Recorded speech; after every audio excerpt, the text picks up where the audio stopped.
자, 그래서 4단원에 보시면 161페이지 첫 번째가 동적 평형입니다. 라고 하는 거죠. 자, 오늘부터 여러분들이 하셔야 되는데 시간이 지나면 물질은 무조건 시간이 지나면 변화한다. 물질의 변화에는 두 가지가 있다.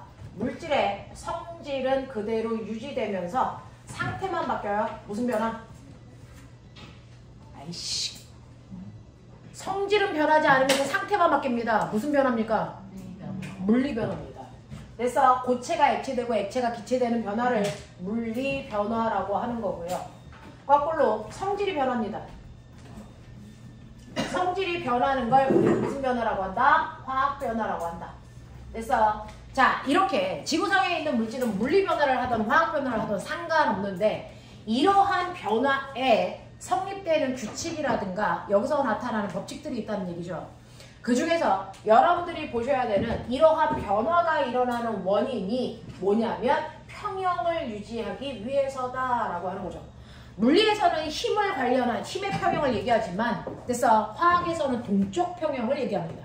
그래서 물질이 변할 때는 항상 동적 평형을 유지하려는 방향성으로 변한다는 거죠.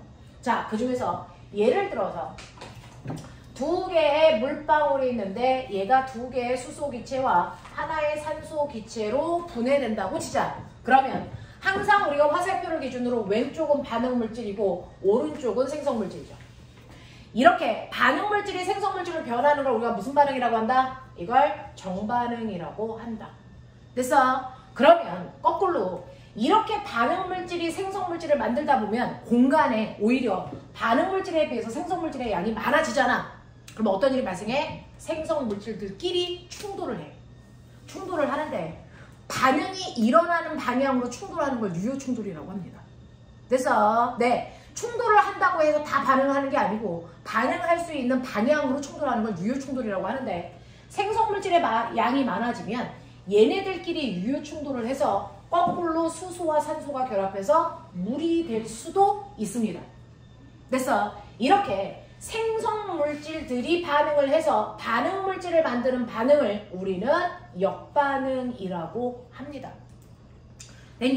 그래서 한 공간에 사실은 정반응이 일어남과 동시에 어느 정도 시간이 지나면 역반응도 동시에 일어날 수 있냐 없냐 이게 관건이에요. 역반응이 일어나는 게 가능한 반응을 우리가 뭐라 그랬다? 그걸 뭐라 그럽니까? 가역반응이라고 합니다. 그래서 근데 반응물이 생성물로 바뀌는데 생성물의 양이 많아도 얘네들이 충돌을 해도 절대로 반응물을 만들지 못해. 그래서 그건 뭐라 그럽니까? 이거를 비가역 반응이라고 합니다. 우주에 있는 모든 물질들이 변할 때 비가역 형태의 반응이 훨씬 더 많아요. 화학 시간에 배우는 몇몇 아이들이 가역의 형태를 띠는 거죠. 근데 우리는 얘네들만 배워보자 라고 하는 거예요. 가역 반응이라면. 그래서 이렇게 반응물들의 양이 무한대로 많다고 치자. 그러면 시간이 지나도 반응물질의 양이 무한대이기 때문에 반응물질이 반응하는 속도는 변화가 없이 일정합니다. 자, 그래서 생성물질을 쭉쭉쭉쭉 만들게 되면 어느 이상이 되면 생성물질의 양이 많아지니까 그 생성물질들이 유효충돌해서 반응물질을 만드는 역반응도 한다 그랬죠. 처음에는 생성물질의 양이 없다가 시간이 지나면 늘어나니까 그 시간에 따라서 역반응이 일어나는 속도도 점점 빨라지다가 무한대로 빨라지는 게 아니고 이게 정반응과 속도가 같아지는 순간 그래서 더 이상 빨라지지 않습니다. 이렇게 되면 내 눈에서는 어떻게 보이냐면 그래서 얘가 10개였고 처음에 얘가 없었는데 얘가 9개가 되고 1개가 생겼어. 자, 그 다음에 8개가 되고 2개가 생겼어. 그 다음에 7개가 되고 3개가 생겼어. 6개가 되고 4개가 생겼어. 그 다음에 얘가 5개가 되고 여기가 5개가 돼야 되는데요. 그래서 하나가 다시 줄어서 얘가 그대로 6개가 되고 4개. 6개가 되고 4개인 상태를 유지하는 경우가 발생해요. 이렇게 정반응과 역반응의 속도가 같아지면. 그러고 나면 우리는 우리 눈에 볼 때는 반응물질과 생성물질의 양의 변화가 없으니까 반응 끝났어 라고 얘기합니다. 하지만 반응이 끝난 게 아니고 끊임없이 물질들이 서로 하나씩 반대로 반응이 일어나고 있는 거예요. 그래서 이런 식으로요. 정반응과 역반응의 속도가 같아지면 내 눈으로 보기에 더 이상 물질의 변화가 없는 것처럼 보이는 이 상태를 우리가 동적 평형 상태라고 한다. 근데 실제로는 동적 평형 상태에서는 반응이 없는 게 아니고요. 정반응이 일어나는 속도와 역반응이 일어나는 속도가 같아서 더 이상 변화가 없는 것처럼만 보이는 착시 효과다. 알겠습니까? 이 얘기야. 이거를 여러분들이 정통으로 느낄 수 있는 게 뭐냐면 물의 증발이라고 하는 물리 변화에도 일어난다. 실제로 이렇게 비커에다가 물을 집어넣어요. 그리고 커다란 찰리를 넣습니다. 그러면 처음에는 물이 증발이 일어나겠죠. 됐어. 10개씩 증발이 일어난다고 치자. 증발이 일어난다고 치자. 그러다가 어느 정도 수증기의 양이 많아지면 그 수증기가 지네들끼리 유효 충돌을 해서 자 물방울로 떨어지는 응축도 일어난다. 그래서 증발되는 양과 응축되는 양이 생기는데 처음에는 증발되는 양이 응축되는 양보다 그래서 훨씬 더 많으니까 물이 쭉쭉 줄어드는 것처럼 보이죠. 그랬다가 어느 순간이 되면 증발되는 양과 응축되는 역반응의 속도가 같아져. 그러면 그때부터는 더 이상 물의 양이 변화가 없는 것처럼 느껴지더라. 그래서 이렇게 물의 양이 변화가 없는 상태를 우린 지구과학에서는 포화 상태라고 하고요.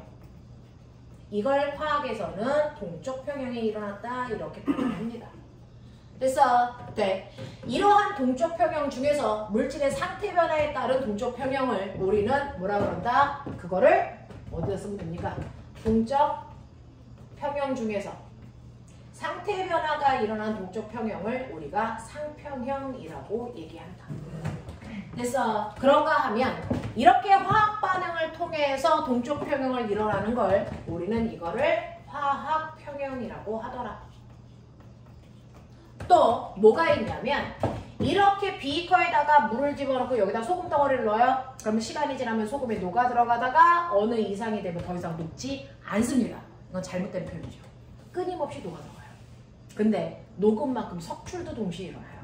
그래서 더 이상 녹지 않는 것처럼 보이는 이 순간이 용해되는 속도와 석출되는 속도가 같아서 변화가 없는 것처럼 보이지만 이 안에서 매 순간 변하고 있는 거다. 됐어? 이거를 우린 평형 중에서 용해 평형이라고 부른다. 알겠습니까? 요렇게 되는 거. 요렇게 되는 거. 그래서 너네가 이제 기말고사 대비해서 첫 번째 배우는 게 바로 평형, 동적 평형이라는 거다. 그래서 이 동적 평형은 역반응이 가능한 가역반응 안에서만 가능한 얘기다. 가역반응 안에서만 가능한 얘기다. 자, 그 중에서 물리변화에서의 동적 평형도 일어날 수 있고 화학 변화에서도 동적 평형이 일어날 수 있다. 그 중에 대표적인 게 상평형은 물리변화에서의 동적 평형이 있고 그거 그 다음에 화학평형은 화학변화에서의 동적 평형이다.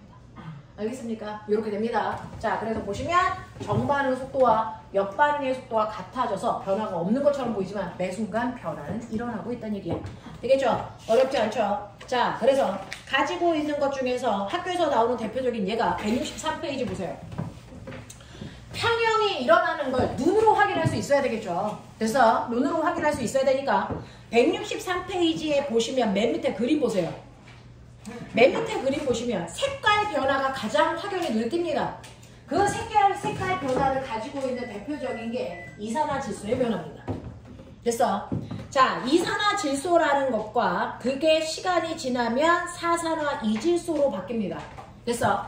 그래서 이산화질소와 사산화이질소의 변화가 대표적으로 색 변화를 통해서 우리가 동적 평형이 일어났다는 걸 확인할 수 있는데 그 중에 사산화이질소요. 아하, 요거 얘는 얘하고 뭡니까? 구성하는 원소의 종류는 똑같은데 개수가 달라서 얘는 개수를 읽습니다. 사산화이질소. 알겠어? 네, 얘는 이산화질소. 알겠습니까? 네, 이렇게 읽어요. 자, 이때 사산화이질소가 이산화질소가 될 수도 있고요. 이산화질소가 사산화이질소로 바뀌는 정반응과 역반응이 다 가능한 얘는 가역반응입니다. 근데 차이점이 뭐냐면 이산화질소는 무색인데요. 사산화이질소는 붉은색입니다. 자, 그러니까 여러분들이 사산화이질소의 물질을 집어넣으면 됐어? 얘 때문에 비커가 붉은색이에요. 그랬다가 시간이 지나면 얘가 두 개의 이산화질소로 분해가 되는 반응을 합니다. 됐어? 그래서 정반응의 속도를 갖추고 있다가 어느 정도 이산화질소 양이 많아지면 역반응도 일어납니다. 그랬을 때 역반응과 정반응의 속도가 같아지면 더 이상 됐어. 반응물질과 생성물질의 양적 변화가 없어. 처음에는 이게 10개고 0개니까 전체가 다 붉은색이 진하겠죠. 근데 시간이 지나면 이게 9개가 되고 8개가 되고 7개가 되고 6개가 되거든요. 그러면서 얘가 하나, 둘, 셋, 넷까지 늘어납니다. 그 다음부터는 더 이상 늘어나지 않고 사선한 이질소의 양이 6개 존재하기 때문에 진한 붉은색이 옅은 붉은색이 될 때까지만 색깔이 바뀐다. 옅은 어떻게 써? 리을, 히읗? 티귿? 그냥 티귿? 뭐야? 그냥 티귿? 오케이. 너도 몰랐잖아, 이 새끼야. 거짓말 마. 그래서 옅은 붉은색이 될 때까지만 색깔이 바뀌고 완벽하게 무색이 되지는 않는다. 왜? 역반응이 일어났으니까. 알겠습니까? 이렇게 되는 거. 그래서 이런 식으로 색깔이 바뀐다는 걸 통해서 우리가 이 색깔의 변화가 없는 순간이 동적 평형이구나 라고 하는 거 확인할 수 있다 라고 하는 겁니다. 별거 아닌 얘기들이 쭉쭉 나와 있으니까 시간 낭비하지 말고 보시면 되겠습니다. 됐죠? 자, 그 다음에 넘기시면 166페이지 갑니다. 안자에서는 이 자체가 하나의 챕터인데요. 수능에서는 동적 평형은 그렇게 다룰 필요가 없거든요. 그래서 간단하게 정리하시면 되고, 그 다음에 여러분들이 보시면 산염기의 기본적인 건 물의 자동 이온화입니다. 166페이지에 있어요. 그래서 166페이지에 있는 물의 자동 이온화라고 하는 거에 있는데, 우리는요 물속에 이온이 있으면 그 이온들 때문에 전류가 잘 흐를 수 있게 되는 거죠. 그래서 물속에 이온이 존재하면 전류가 흐르는 걸 도와주는 전해질이다 라고 얘기합니다. 됐어? 근데 물속에 이온이 존재하지 않으면 끊어진 전선을 집어넣어도 전류가 흐르는 걸 도와주는 물질이 없으니까 얘네들은 전류가 흐르지 않게 해주는 비전해질이다 이렇게 표현합니다. 그 비전해질의 대표적으로 누구 있니? 절대로 물에 넣어도 이온화되지 않는 거. 뭐 있습니까? 뭐 있습니까? 비전해질의 대표적인 거 중학교 때부터 배웠습니다. 첫 번째, 순수한 물, 증류수는 이온화가 안 돼 그랬어요. 됐어. 두 번째 뭐 배웠습니까? 알코올이 그래. 알코올은 절대 이온화가 안 돼. 그래서 미리 땡겨서 씁니다. C2H5OH 산성이니 염기성이니 물어봐요. 됐어. 왜? NaOH는 얘와 얘가 이온화돼서 염기성이잖아요. 그러면 얘 산성이니 염기성이니? 이거 절대 이온화 안 됩니다. 됐어? 그래서 이게 떨어져 나와서 OH-란 이온을 만들지 못하기 때문에 얘는 산성도 염기성도 아닌 뭐다? 중성입니다. 알겠어요? 그래서 외우셔야 되는 화학식입니다. C2H5OH, CH3OH 둘 다 에탄올, 메탄올, 알코올입니다. 얘네들은 절대로 이온화가 되지 않기 때문에 염기성 아니다. 중성이다. 또한 얘네들은 이온화가 되지 않기 때문에 비전해질이다. 기억하시겠어요? 되겠습니까? 이렇게 되는 거죠. 그 다음에 세 번째로 포도당 시리즈. 포도당 그 자체, 포도당이 결합해서 만들어진 설탕, 녹말 절대 이온화 안 됩니다. 알겠습니까? 그래서 C6H12O6 얘 절대 이온화 안 돼요. 그러니까 얘네들이 모두 다 비전해질이다. 알겠습니까? 이렇게 나올 때 우리가 배웠던 증류수라는 H2O 이온화 안 된다 그랬죠? 생구라예요. 이온화 됩니다. 대신에 그 양이 됐습니까? 10에 12승분의 1 정도의 확률로만 이온화 되기 때문에 0.001%도 안 돼. 자, 과학에서는 0.0001%도 안 되는 건 그래서 일어나지 않는다고 봐요. 그렇기 때문에 물은 이온화가 안 된다라고 얘기하는 것 뿐이다. 하지만 엄청나게 극소량의 물이 이온화됩니다.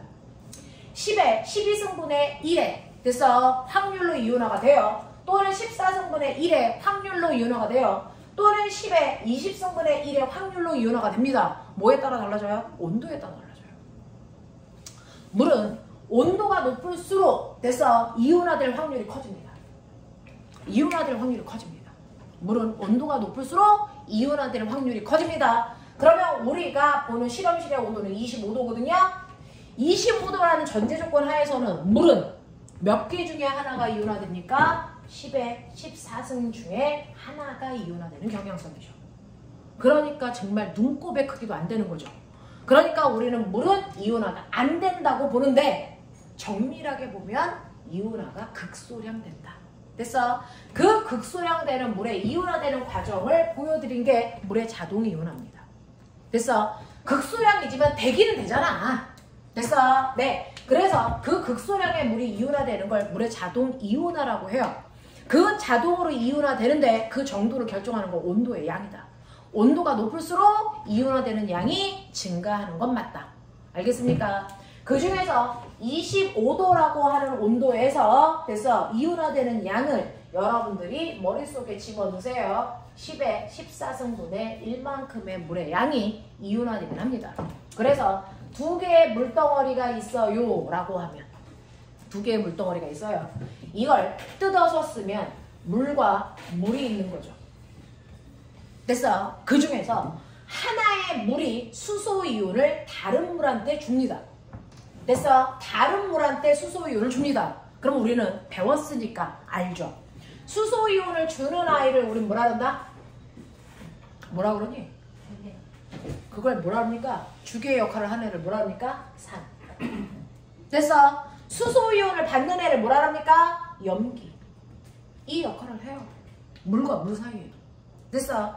그래서 수소이온을 잃어버리면 얘는 H 플러스와 OH로 나뉘어서 요걸 얘한테 준 거예요. 그럼 남는 건 수산화이온 하나만 남고 얘는 수소이온을 받죠. 근데 우리는 어차피 수능 문제 풀어야 되니까 막바로 갈게요.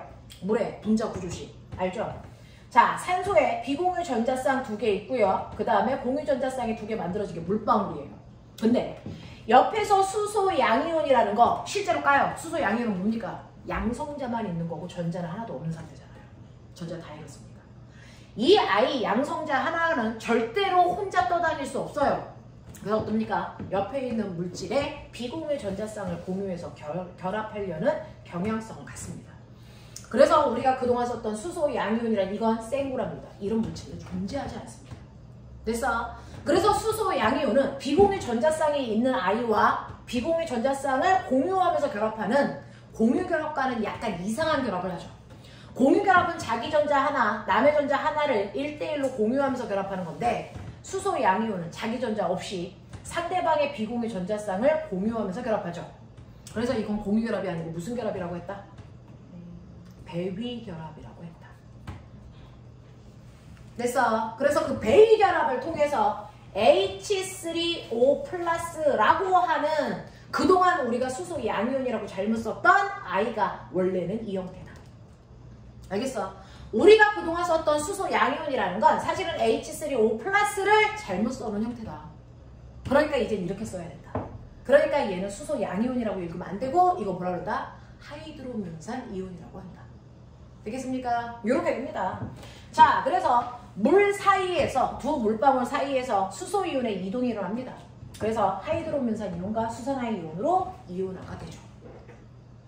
되겠어? 그래서 순수한 물인 증류소 안에도 하이드로면산 이온이라는 수소 양이온과 수산화 이온이 존재하는데 이거 하나 생길 때 반드시 얘가 하나 생기죠. 그래서 얘네들의 존재 비율이 1대1이기 때문에 산도 염기도 아닌 중성이상을 유지하는 겁니다. 알겠어요? 이렇게 됩니다. 그래서 물은 이런 식으로 스스로 자동적으로 극소량이긴 하지만 이온화가 되더라. 됐어? 이걸 물의 자동 이온화라고 해요. 그 얘기가 166페이지에 예쁘게 그려져 있는 거예요. 예쁘게 그려져 있는 겁니다. 그죠? 맨 위에 나와 있어요. 물방울 2개에서 수소이온의 이동으로 여러분들이 알고 있는 것처럼 하이드로면산 이온과 수산화이온이 되어 있고요. 하이드로면산 이온이 만들어지는 게 배위결합이라는 얘기를 어딘가에 쓰셔야 됩니다. 되겠냐? 자, 그래서 배위결합을 통해서 만들어지기 때문에 수소이온을 주내는 산성, 받아내는 염기성이라고 우리가 규정할 수 있다. 됐어? 이렇게 됩니다. 자, 이런 식으로 물이 스스로 이온화되는 걸 물의 이온화 상수라고 해서 모든 상수는 과학에서 K라고 쓰죠. 근데 물의 자동 이온화 상수니까 워터 KW 이렇게 써요. 됐어? 물의 자동 이온화 상수 값을 갖게 된다라고 하는 거죠. 됐어? 자, 근데 물의 자동 이온화 상수는요, 각각의 물 속에 있는 수소 양이온과 수산화 이온의 몰농도의 곱이랍니다. 몰농도의 곱이랍니다. 그래서 예를 들어서 내가 1리터 안에서 25도야. 1리터 안에 25도라면 됐어? 1리터 속에 수소 양이온의 개수가 얼마 있습니까? 라고 하는 거예요. 그래서 네, 10에 마이너스 14승만큼이 들어있는 거죠. 됐어. 그럼 몰롱도는 어떻게 구하니? 100년 만에 배웠다. 몰롱도. 이게 1리터의 용액 속에. 됐어. 용액의 부피 단위는 리터 분의 뭡니까? 용질의 뭐였냐? 몰수였죠. 되겠어요? 네. 그래서 얘는 1리터라는 거 안에 수소 양이온의 몰수가 요만큼 존재해요. 됐어. 수산화이온도요. 1리터 안에 이만큼 존재합니다. 됐어. 네. 이거에 여러분들이 로그 값으로 치환해서 곱한 거예요. 됐니? 로그 값으로 치환해서 나타낸 거예요. 그러면 여기다가 로그를 씌우죠. 예뻐 보이려고 앞에 마이너스까지 붙이죠.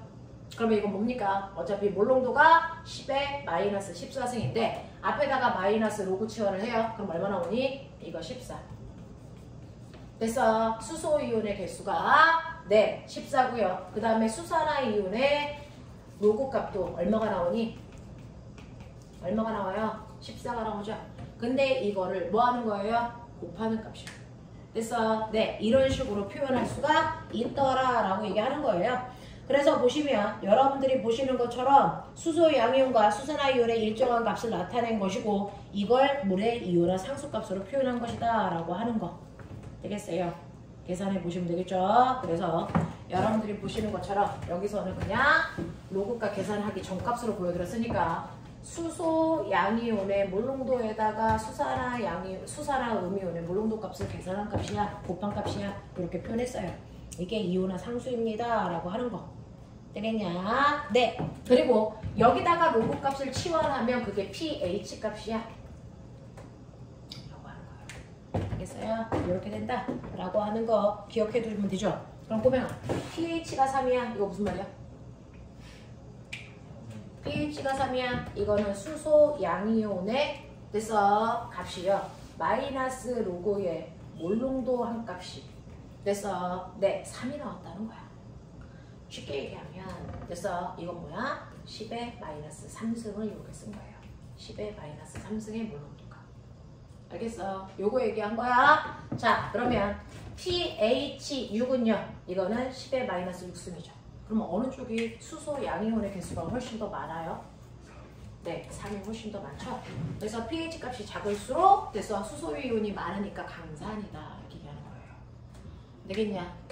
되겠냐? 그러면 pOH 값은요 라고 합니다. 25도에서는 됐어. 네, 이 pH 값이 합한 값이 항상 14가 돼야 되기 때문에 얘가 3이면 얘는 무조건 얼마여야 되는 줄 아세요? 11이어야 돼요. 11이어야 됩니다. 됐어. 네, 얘가 6이면 pOH 값이 얼마여야 된다? 9여야. 얼마예요? 8이어야 된다. 알겠습니까? 이렇게 됩니다. 서로 상호 보완적인 관계니까 얼마씩인지를 정확하게 볼 수 있으면 돼요. 그래서 pH는 25도밖에 안 나오니까 그래서 우리가 중성액들을 pH 7로 볼 수 있다라는 거. 알겠니? 이렇게 된다라고 하는 거 얘기할 수 있으시면 되겠어요. 그래서 우리 몸속에 pH 정도가 나와 있는데요. 168페이지 보세요. 증류수가 중성인 상태 pH 7이라면 우유, 커피, 토마토, 레몬 위에 약 3성을 떼요. 거기에 비해서 혈액이라든가 베이킹소다라든가 비누라든가 그래서 세정제 같은 경우는 염기성을 띠기 때문에 pH 값이 7보다 크다라고 하는 거 기억해 두시면 되겠죠. 그래서 여기까지는 아주 기본적인 얘기야. 모를 수가 없어. 자, 그럼 해볼게요. 171페이지 1번부터 171페이지에 있는 8번까지 8문제밖에 안 돼. 자, 빨리 풀어. 1번부터 8번까지. 다 풀려져 있어? 네. 여기만 복사해드릴게요. 170, 171. 너네가 중간고사 끝나면 인생 끝나지? 그냥 이씨. 아, 어제 그제 너무 힘들어요. 뭘 했다고 힘들어? 그저께 학교에서 캠핑장하고 어제는 체육대회였어요. 자, 3점짜리까지 쭉 밀자.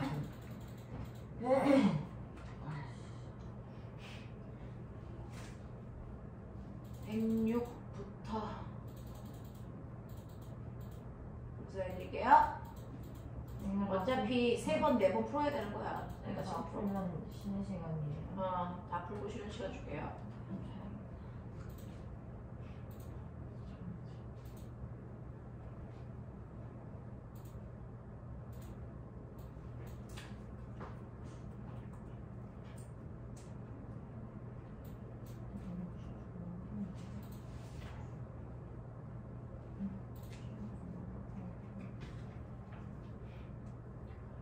이제 누나들하고 나하고도 1달 반이야. 그거가 끝이야. 그때까지만 열심히 하자. 한달 만에. 뭐? 1달 반이면 끝 아니야 우리? 왜요? 하다 보면은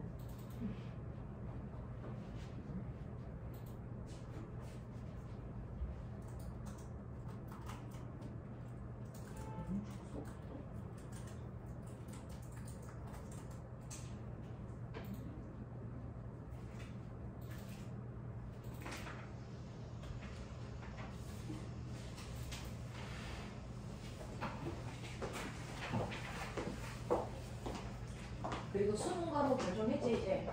학교 선택하고 해줘야 돼.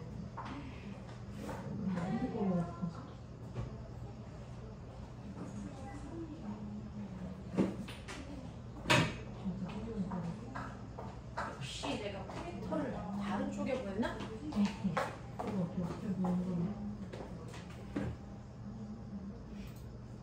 너무 귀찮다.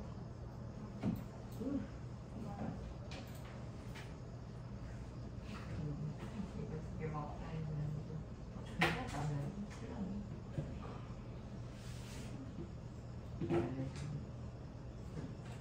자, 그런 의미에서 물어보자. 서령이 선택하고 뭘로 했니? 몰라요. 아직 안 정했어? 저희 3차 지금 해야 돼요. 못 정할 게 뭐가 있어? 아, 저 화생할 것 같긴 한데. 그래, 화생이지 뭘 고민을 해? 시간 낭비하고 지랄이. 지원, 얘야말로 정했어. 얘가 원래 물화로 선택했거든요. 뭐라 해. 아니 근데요. 뭐라 해. 그게 생물하는 것보다 시간 낭비 안 하는 거야, 바보야. 넌 해놓은 게 있어서. 뭘 고민하냐, 이게야. 네.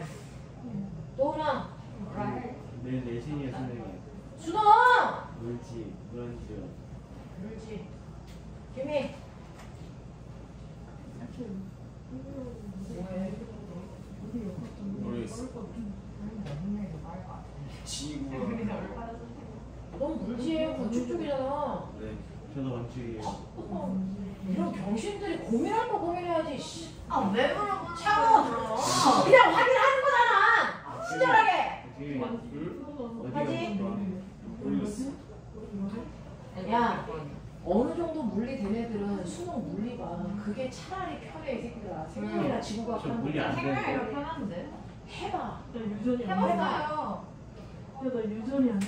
절대 생물보다 물리가 어렵지 않다. 물리 앞에 1번부터 13번까지 병신을 만드는 거지. 저 못 푸는데요. 야, 물리 역학 산정이니까 그나마 풀리거든? 이렇게 풀려. 이 정도 안 풀려. 풀려. 그럼 니게 이 정도 안 돼. 서로 이해하지 말자. 그래갖고 일단 해결이면 우리 화학이나 그쵸? 화학은 내가 너네들 바꾸라고 하지 않는다. 다 상황에 맞춰서 너네 능력껏 해주는 거야. 그런가 보다 하고 그냥 선택하고 말아. 안 받아요. 그리고 나서 성적 안 나오고 개패듯이 패거야 사실. 이게 와, 여기 맛이랑 보다. 연락가 원래 막 가르쳤지. 그러니까 자세 똑바로 안 해? 아, 야, 초보 애들도 풀고 있어. 애기 하지 말고 풀어.